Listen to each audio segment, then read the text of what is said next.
For the 98th time in the storied history of college football, Oklahoma and Missouri lock it up this Saturday. We got a Locked On crossover edition of Locked On Sooners, Locked On Mizzou coming at you.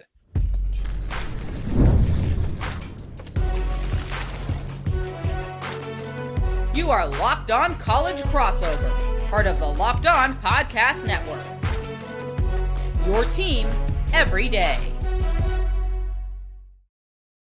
What's up, everybody? Welcome to a special Locked On crossover edition of Locked On Mizzou and Locked On Sooners. And thank you for making Locked On your first listen every single day and for making the Locked On Podcast Network the #1 sports podcast network in the industry. Today's episode is brought to you by FanDuel.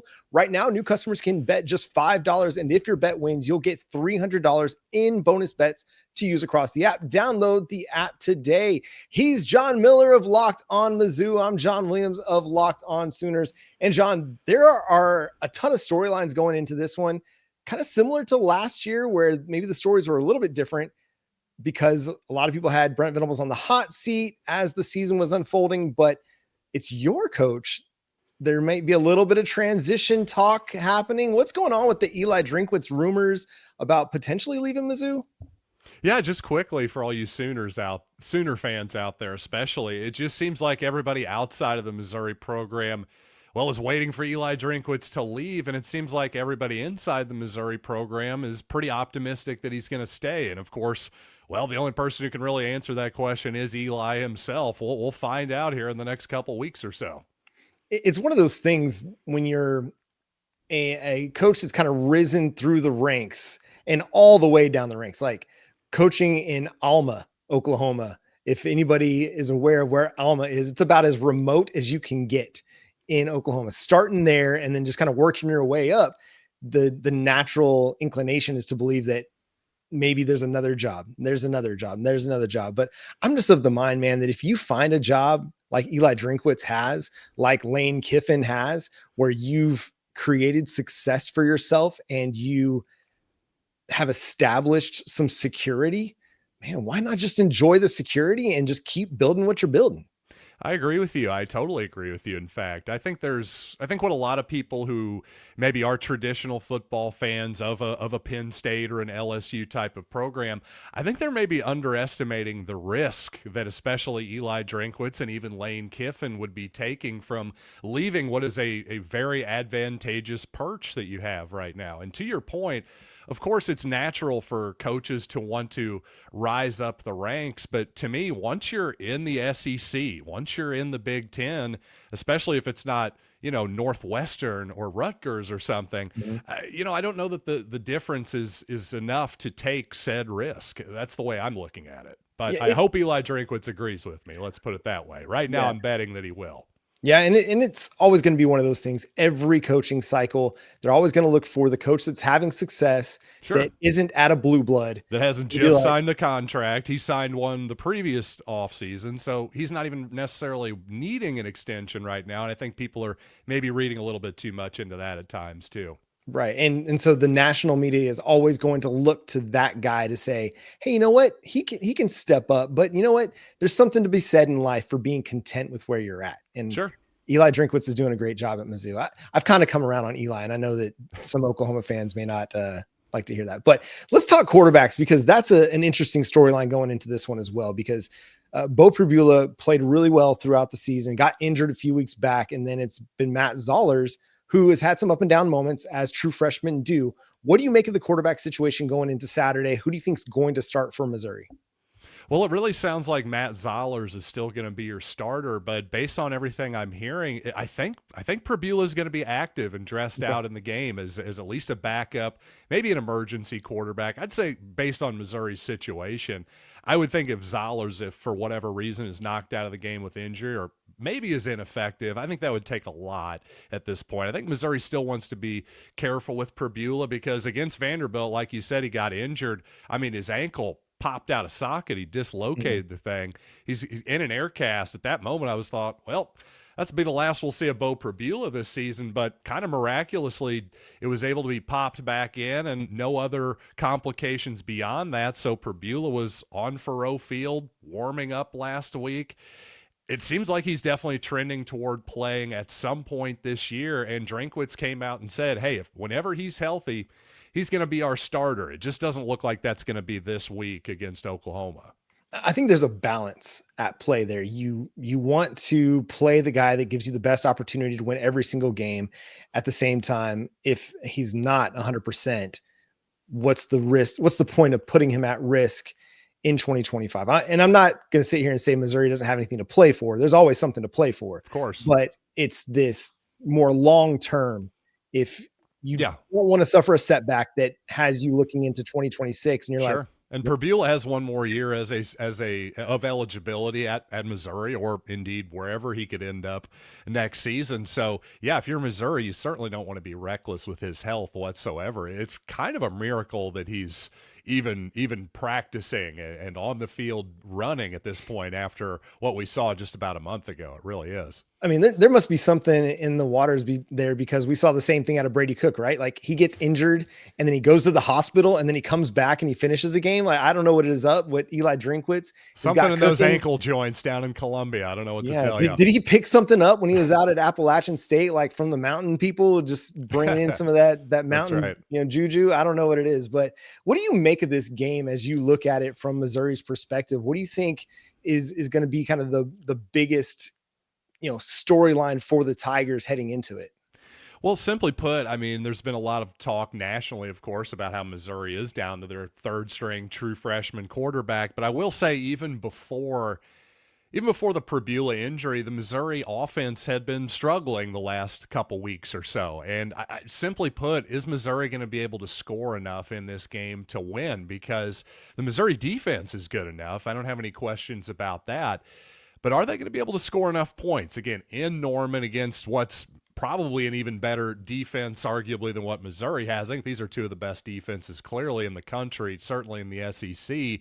So I'm expecting kind of a knockout, drag-out type of slobber knocker type of game, to use a Jim Ross-ism. Yes, you're getting an Oklahoma guy there for you. Good old JR. Good old JR, of course. I'm a huge fan. But, I see this as a low-scoring game, and the kind of game that if Missouri is able to steal some possessions by getting a fourth down, something like that, they're probably going to need to win the turnover battle, much like the Sooners did last week against the Crimson Tide. Yeah, and I feel like a lot of Oklahoma fans kind of feel similarly about Oklahoma's offense, because it's been somewhat turnover dependent over the last few weeks. Oklahoma got several short fields because of the defense against Alabama. Also, special teams provided a short field on a punt return and then on a fumble forced and recovery on a punt. So two similar offenses, two similar defenses. These feel like two similar teams. It's kind of wild to think about that. And, Missouri, a 7-3 team, Oklahoma 8-2. They're not far off from each other right now. And you mentioned them being the two of the top defenses. Like, statistically, they're 1-2 in the SEC in a lot of categories. And I think that's going to hold court and hold true in this game. It's going to be a defensive battle. And I think that's the interesting thing about this is it was a defensive battle last year. We saw, both sides get a turnover for a touchdown, both on fumble recoveries. And we could see something similar again this week. We're going to talk about the man, Ahmad Hardy, coming up next. That guy is playing out of his mind. What's made him so special? We'll hear from John coming up here on a Locked On crossover edition of Locked On Mizzou and Locked On Sooners. The NBA is here, and there's no better place to get in on the action than FanDuel, the official sports betting partner of the NBA. If you've missed the start of the game or want to ride the hot hand, FanDuel has live bets on everything from who will score next to fourth quarter comebacks. Plus, you can even combine your live bets into a same game parlay for a shot at a bigger payout. It keeps every game exciting, especially when your team's making that late push. I mean, FanDuel's got Oklahoma right now as a 7.5 point favorite. The way that they've been playing games, I'm not sure that I love Oklahoma plus the points right now. But if you want to get in on the action, right now FanDuel is giving new customers $300 in bonus bets when your first $5 bet wins. So head to FanDuel.com to sign up and play your game with FanDuel, the official sports betting partner of the NBA.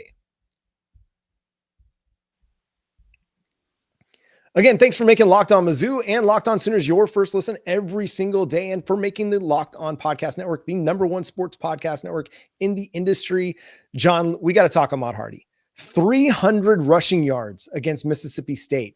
I had to look at my calendar and think, this isn't like 1999, is it? Right. Running backs just don't do that anymore, but he had a phenomenal effort that week, and he's been great all season long.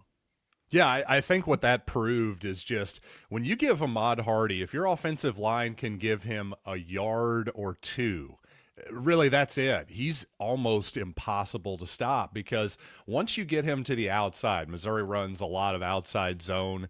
That's kind of their base, not only their base run play, that's just the base play of their entire offense.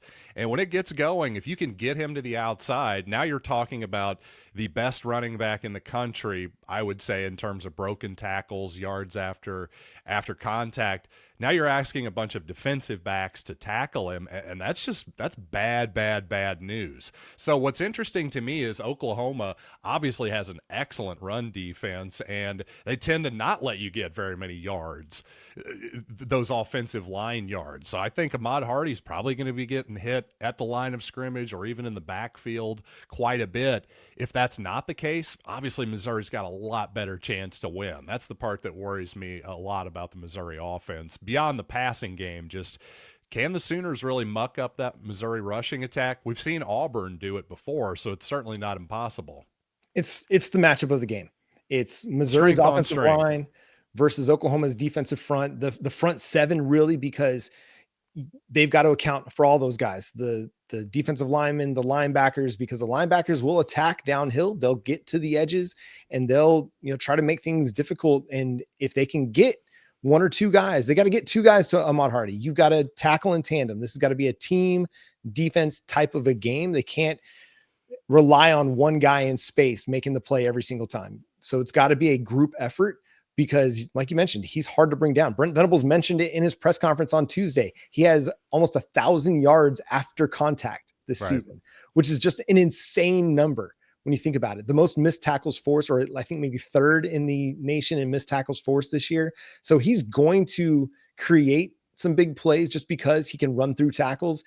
And even though Oklahoma's cornerbacks are willing tacklers, he's still a load to bring down. He's a different level for he's sure. Just I mean, different. you can be willing, but he's just he's a really good player. And what I thought was, one thing you sort of touched on, hey, it's got to be a team effort for Oklahoma. Of course, probably the best individual player on the Oklahoma defense, I would say, Mason Thomas. What's his injury status? Yeah, so our Mason Thomas, he got a quad injury against Tennessee a few weeks back after picking up a fumble, fighting off a tight end, and then rumbling 71 yards for a touchdown. He is the best player on this team. He's excellent, both against the run and as a pass rusher. I mean, he's one of the best pass rushers in college football. A little bit undersized for the NFL types that are looking at length and height and all that jazz, but he's got all the NFL traits to be a top 50 pick in next year's NFL draft. That may be the best stiff arm I've ever seen. Oh my gosh, defensive lineman. Not the greatest display of tackling I've ever seen by the no, tight end. not at all. Tennessee, not at all. That was an amusing highlight. I mean, he fought him off for like 20 yards. Incredible. And then rumbled down the sideline. But he's going to be the name to watch on the availability report. If he shows up questionable, I think it'll be a day-to-day thing to watch. I'm not feeling very confident that he's going to play. And if he doesn't play, that certainly is in Missouri's favor there. He's a great run defender. But we've got a guy in Taylor Wine, number 44. If you go watch the Alabama highlights, he shows up with a blocked field goal and then a strip sack of Ty Simpson there late in the game. He's been Oklahoma's breakout star on the defensive side. R. Mason Thomas at SEC Media Days, when asked who was going to be breaking out at defensive end, said Taylor Wine, and he's lived up to the prophecy. So if they can play good team defense along the front, they'll be in good shape because they've got great interior players with Jaden Jackson and Dominic Williams and Grayson Halton and David Stone that can help make up for the absence of R. Mason Thomas. I'm not going to sit there and say it's not a problem. You're not going to miss him. Right. But you've got really talented guys that if they play to their capabilities are capable of picking up some of the slack. He's an NFL player.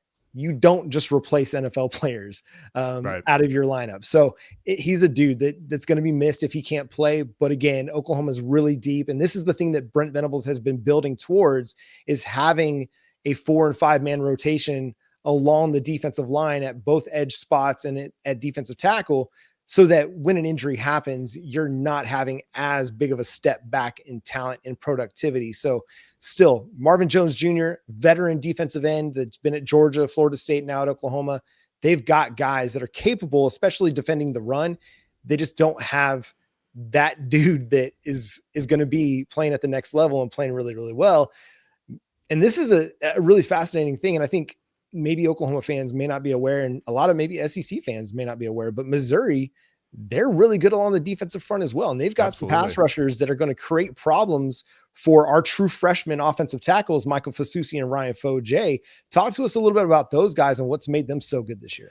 Well, I'll say, you guys, I would think you remember Zion Young, who picked up the scoop and score and, well, helped Missouri win the game there in the fourth quarter. He's returning. He's an excellent player. Also, Damon Wilson, a transfer from Georgia, who was a backup for the Bulldogs. Well, Missouri found somebody there who's been an excellent starter for Missouri. In fact, just this morning, I saw Damon Wilson going in the first round of Matt Miller's mock NFL draft. So this may be a one-and-done type season for Damon Wilson, but we'll have him around for at least 2 or 3 more ball games. And by the way, just on Mason Thomas, I will kind of just echo what you're saying there. I would be pessimistic on him playing as well, since he did not play last week, obviously in a huge game against Alabama.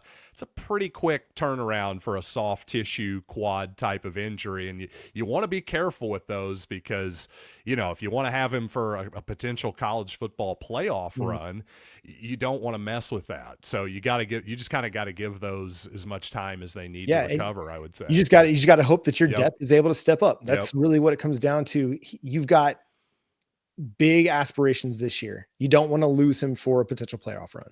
Exactly. That's my point. I mean, I think if you're on the fence, I think you've got to sit him, because again, if you have to beat Missouri, of course, to get to the playoff, but at the same time, can you advance in the playoff? Can you win the playoff without Mason Thomas? Certainly your odds are going way down.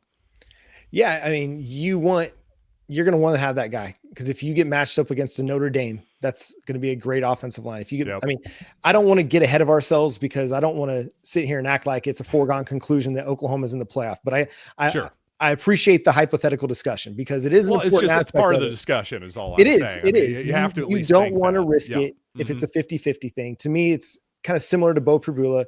If he's 100% and you have no concern, question mark whatsoever, then by all means play him. But if he's not, then you've got to kind of take the chance that, hey, we've got enough that can make it happen and can win the game and get us to the playoff. It's certainly that's the case. You got to beat Mizzou though. And it's not going to be a cakewalk. It's not going to be, to me, it's going to be another close game. So you just got to have guys step up, and it's going to be one thing I wanted to talk to you about, because I think this is going to be an interesting matchup, is the former Lee Summit North offensive tackle Kaden Green versus former Lee Summit North, or I guess was he Lee Summit North? I can't remember if PJ Adebawari played there, but two, a 5-star prospect from the Kansas City metro area, guys that were, I think they were friends coming to Oklahoma, playing at Oklahoma. Man, my memories, I'm going to have to look that up now because I'm bothered by it. But that's going to be a fun matchup, man. Kaden Green, I know there was a lot of, drama around that whole departure, but it's been good to see him do well. At least I don't hold grudges. But that offensive line has been playing well. Ahmad Hardy's not doing it all by himself.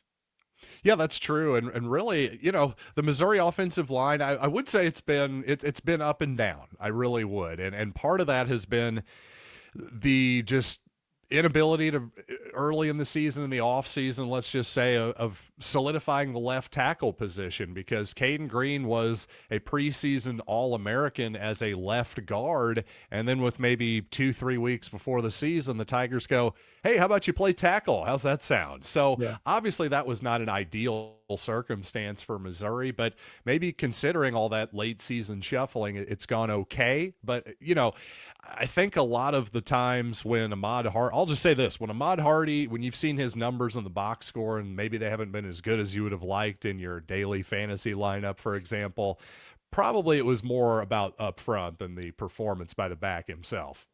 Yeah, because, and I think that's true for a lot of SEC offensive lines. There's kind of some up and downs because the talent is getting so much more spread out. It's not all going to Alabama and Georgia Right. and Texas. It's getting spread out, and Oklahoma itself has had some up and down offensive line performances, especially in the run game. We're going to get into some keys of the game, and we'll drop some predictions for you here coming up on a Locked On crossover of Locked On Mizzou and Locked On Sooners.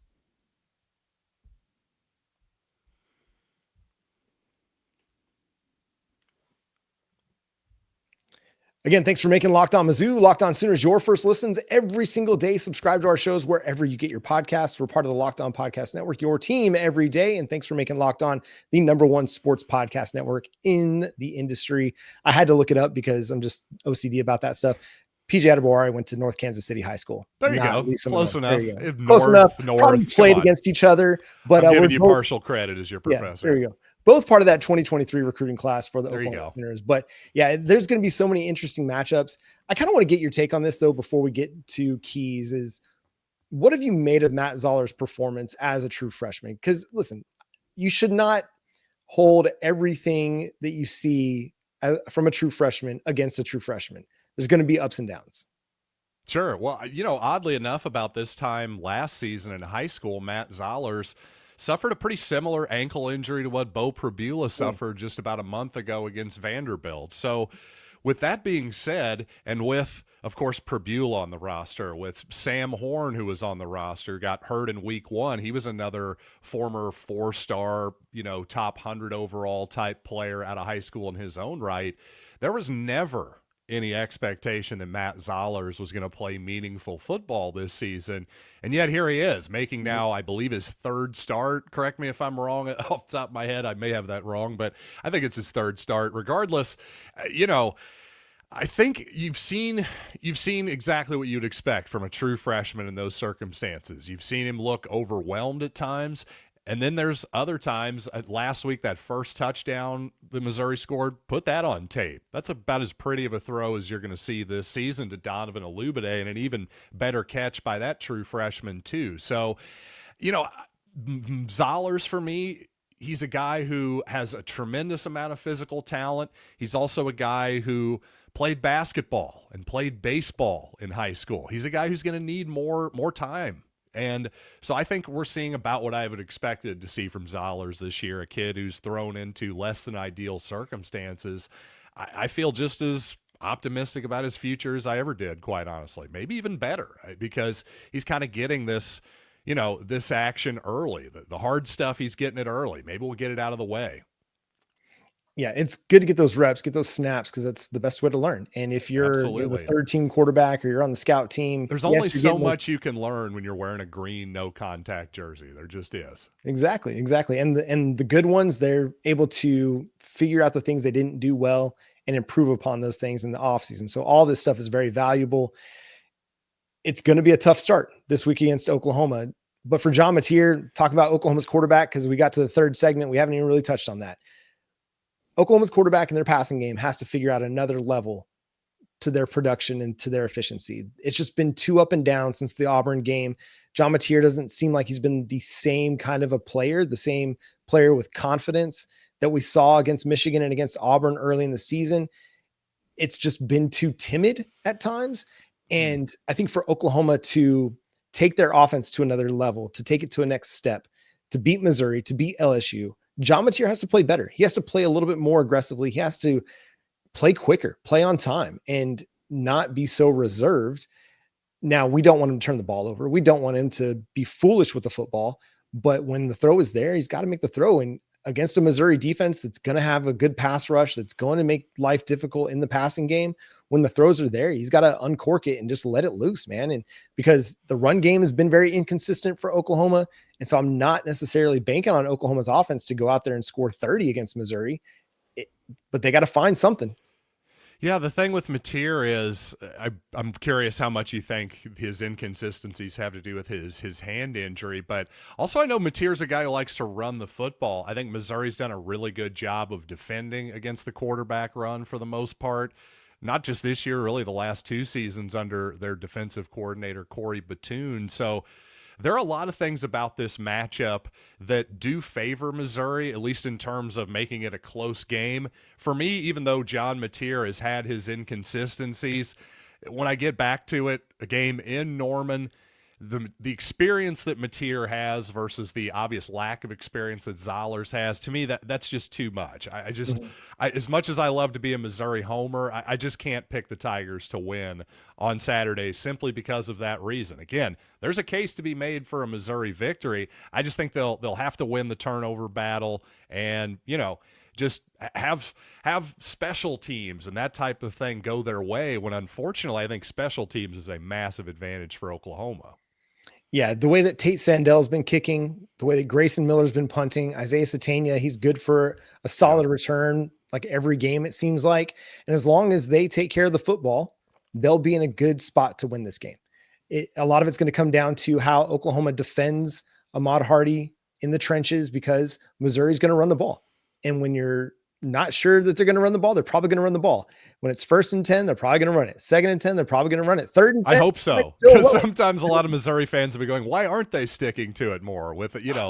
Let's make it a little easier on the freshmen, but that's a whole other discussion. But I think you're right. Yeah, I mean, that would be my plan of attack. And listen, I'm not a run first guy in general. Like typically I'm like, hey, the passing game is the most efficient way. I'm a nerd in that way. But sure, when you don't have a passing game that's working, play to the team that you have. Yes, exactly. And if you got to run it 60 times because that's all you got, or 40 times because that's all you got, then run it 40 times. I could see 40 carries for Ahmad Hardy and another 20 for Jamal Roberts. Why not? And 5 passes. Let's go back to the Bud Wilkinson era. What the heck? Make him defend it. Like this is one of those games, this could honestly, like Missouri's best path to victory would be taking a page out of the Darren McFadden, Felix Jones, Arkansas Razorbacks from the mid-aughts, like just run the ball as many times as you possibly can and take, like you said, take the pressure off of Matt Zollers and make Oklahoma defend the run. That the war of attrition,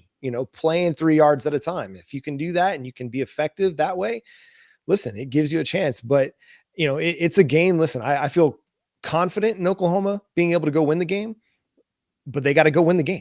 Yep. There's no guarantees in this thing. Oklahoma thought they had a win last year in Missouri in Columbia. They're up late in the game. Then True Pine, Luther Bird, and Theo Weiss orchestrate this phenomenal, 2-minute drill and just go right down the field on the Sooners and score.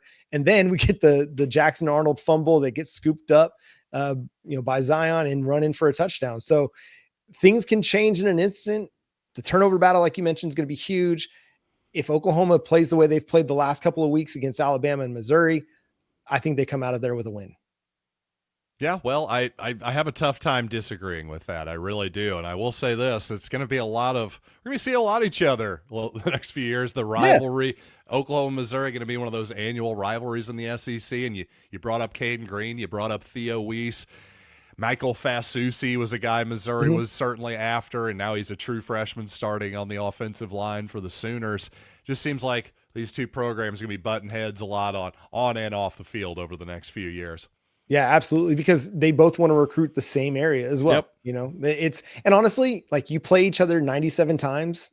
This will be the 98th game. Yep. I know people don't want to make it out to be a rivalry because you've got other primary rivals, but you've got so much history there. There's a lot of history. Let's put it now, that way. like to steal a wrestling term, there's a lot of heat between the fan bases. There you go. There you go. Social media has heat created, is life, baby. Yeah. I saw one Missouri fan post on social media a meme of Slim Charles from The Wire talking to Bodie Broadus saying, the thing about the old days is the old days, referring to Oklahoma Missouri matchup. And so I had to shoot back. Yeah, I had to shoot back at him the scene from season 3 of The Wire where Slim Charles is talking to Avon and they're talking about why Stringer Bell was killed, and Slim Charles is realizing that it was a lie. And he's like, you know what? We're in a war. If it's a lie, we fight on that lie. So anyway, some good Wire references for all of you out there. But it's just fun, man. Like if Oklahoma State doesn't want to play Oklahoma, fine. We'll just make Missouri our secondary rival. Let's go. I'm all here for it. Let's go. Anyway, That's going to do it. Thanks so much for being here. Make sure you go check out Locked On Mizzou with John Miller. Subscribe to that show wherever you get your podcasts, and over on YouTube. Hit that like button, smash the subscribe button as well. You can follow me and subscribe to Locked On Sooners wherever you get your podcasts. Again, thanks for making Locked On the #1 sports podcast network in the industry. And again, it's going to be a great Saturday. I think we're going to get some great weather there in Norman. So if any of you Mizzou fans are down there, enjoy the tailgates. I'm sure Oklahoma fans will be more hospitable in person than they are on social media. But until next time, he's John Miller. I'm John Williams. We'll talk to you then. Where's it at? There it is. There's the button.